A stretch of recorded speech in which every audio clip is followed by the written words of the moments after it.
lost everything because of his famous part as Jack Elam in the first scene of the best Western ever. Jack Elam was one of the most famous and recognizable character players in the American West. His wild eyes, gravelly voice, and wide range of acting skills made him a memorable presence in movies and on TV for more than 40 years. Elam made a special place for himself. He became famous in Hollywood by playing both bad guys and funny people in westerns. His life story is just as interesting as the characters he played, with humble beginnings, early career problems, and eventual stardom as one of the most recognizable faces in the business. He was born on November 13th, 1920, in Miami, Arizona. Jack Elam's early life was hard because his mother died when he was a child. Elam and his sister were raised by their father, a mill worker. These formative years in rural Arizona would later shape many of the tough Scrabble characters Elam would play on screen. Life was hard, but young Jack showed early signs of resilience. At age 12, Elam was in an accident that would change the course of his life. During a fight at a Boy Scout event, he was accidentally stabbed in the eye with a pencil, which left him permanently blind in one eye. This injury changed his appearance and gave him the famous lazy, wandering eye that became a trademark of his on-screen character. Instead of letting the accident hold him back, Elam used his disability to his advantage. By using his odd appearance to get parts that needed strange or scary characters before he became an actor. Jack Elam's life was full of business ventures and odd jobs. He went to Santa Monica Junior College and worked for a short time as a bookkeeper for Bank of America.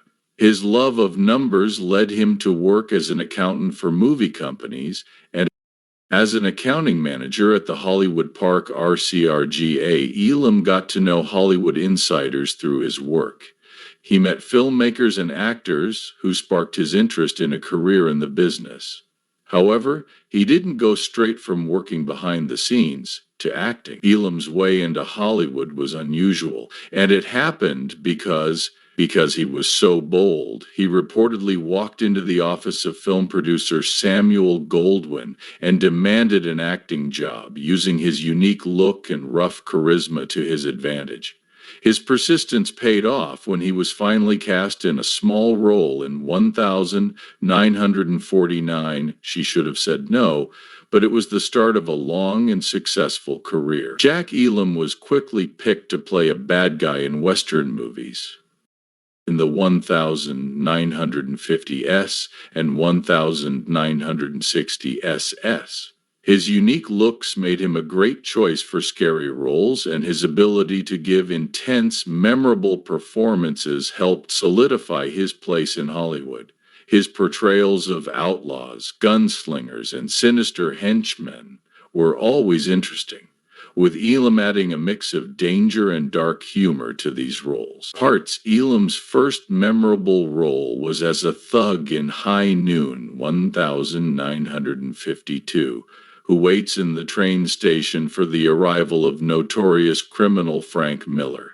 His brief but menacing appearance in this classic movie showed that he could make an impact even in smaller roles as his career went on. Elam got steady work and often showed up in the 1950s and 1960s. Elam worked with famous Western actors like John Wayne, Clint Eastwood, and James Garner. He was in many Western movies, including The Man from Laramie, 1955, Gunfight at the OK Corral, 1957, and Once Upon a Time in the West, 1968. His ability to embody the wild, untamed spirit of the frontier made him a fan favorite among Western moviegoers. People liked to dislike Elam's characters, and he was able to give even the most stereotypical bad guys depth and complexity. In the late 1960s, Elam started to explore new areas in his acting. He still played Western bad guys, but he also took on more comedic parts that showed off his comedic timing and deadpan delivery. His comedic skills became well known, which made him more popular outside of Westerns. One of his most memorable comedic roles was as the bumbling town drunk Jake in the Western spoof Support Your Local Sheriff, 1912. His unique look and ability to make people laugh made him stand out in the movie, and audiences loved it. This lighter side of Elam continued to shine in comedic roles in films like Support Your Local Gunfighter, Dean, and The Apple Dumpling Gang Rides Again, 1979. His work with stars like James Garner showed how comfortable he was working with leading men while still delivering his signature style of. Besides working in movies, he also does comedy. Jack Elam became well known on TV by appearing in many of the most popular shows of the time. For example, he was a regular guest star on The Twilight Zone, Smoke the Bonanza, and The Rifleman. Elam was able to play a wide range of roles, from serious dramatic roles to funny guest roles. Getting Looks, Elam's longest running and possibly most beloved TV role was as Zach Wheeler on the short-lived sitcom Texas Wheelers, 1974, in which he played a grumpy, lazy father of four. The show was canceled after only 8 episodes, but it later gained a cult following, and Elam's performance was praised for being funny. The famous opening scene of Once Upon a Time in the West, 1968, which is often called one of the best Western intros ever, was the high point of Jack Elam's career. Elam played one of the 3 hired guns waiting at a deserted train station for Charles Bronson's mysterious harmonica character. The scene is famous for how slowly it moves, adding suspense to silent performances and Sergio Leone's signature style of mixing wide sweeping landscapes with close-ups of the actors' impressive faces. Jack Elam. This part cemented his place in Western movies, but it cost him a lot in terms of his career and his personal life. Jack Elam only had a short part in Once Upon a Time in the West, but never forgettable. During the first 10 minutes of the movie, Elam and 2 other actors are in a verbal standoff while they wait for a train. Leon's extreme close-ups give each man a chance to show off his personality. Lee's squinting eye and scruffy demeanor made him stand out even though he didn't say a word. His rough look and signature lazy eye gave his character a rough edge that went well with the harsh, merciless setting of the movie. Leon's camera stayed on Elam's face, focusing on his one-of-a-kind eye, which had always been a part of his personality. Elam's crossed eye from a childhood accident became an important part of who he is. Presence on screen, his looks gave his characters a layer of menace, humor, or unpredictability that made him a favorite in westerns and bad guy parts. There was a lot of silence, the sound of the windmill creaking, and rising tension in this scene, which made Elam's act a classic in the history of movies. After getting praise for his performance in Once Upon a Time in the West, Elam had to pay a professional price for this famous role, the movie, and this scene became so linked to him that he was cast in similar roles for most of the rest of his career. Elam had already spent decades playing supporting roles in westerns and comedies before this role. Leon's film cemented his reputation as a scary, rough-edged character actor. Fans of the genre loved him in it, but the limited parts he was offered made it hard for Elam to try his hand at different types of acting roles. After Once Upon a Time in the West, Elam's work continued to do well, but it was mostly limited to westerns. While he was great at playing cowboys, outlaws, and comedic relief in westerns, Hollywood stuck him in these roles, which meant he missed out on chances to play more complex, multifaceted characters outside of westerns. This happened at a time when the popularity of westerns was starting to fade, and he missed out on chances to explore these types of characters. As these movies lost popularity, so did the number of important parts he could play. Elam's unique eye had been both a blessing and a curse for a long time. Born in 1920, Elam lost sight in his left eye when a fellow boy threw a pencil at him and it went through it.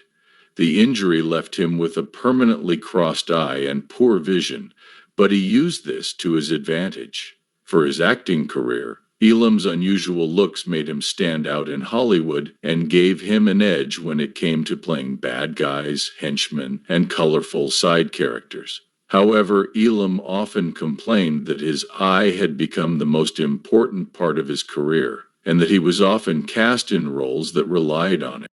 His looks rather than his playing skills, even though she is good at comedy and other lighthearted parts. That side of Elam rarely got to be shown.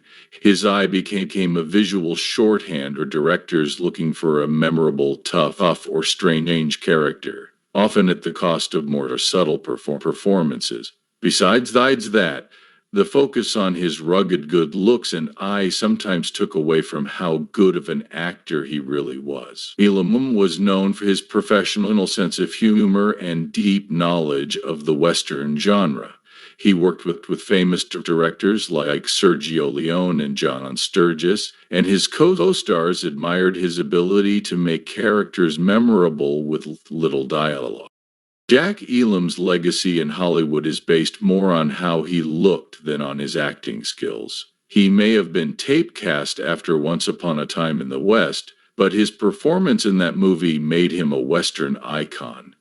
The role of the grizzled, dangerous outlaw became a touchstone for his acting career, and his performance in the movie's success may have limited Elam's career, but it also cemented his place in Hollywood history. Fans of classic westerns still remember El with fondness. His unique face and unforgettable eye are still linked to the best of the genre.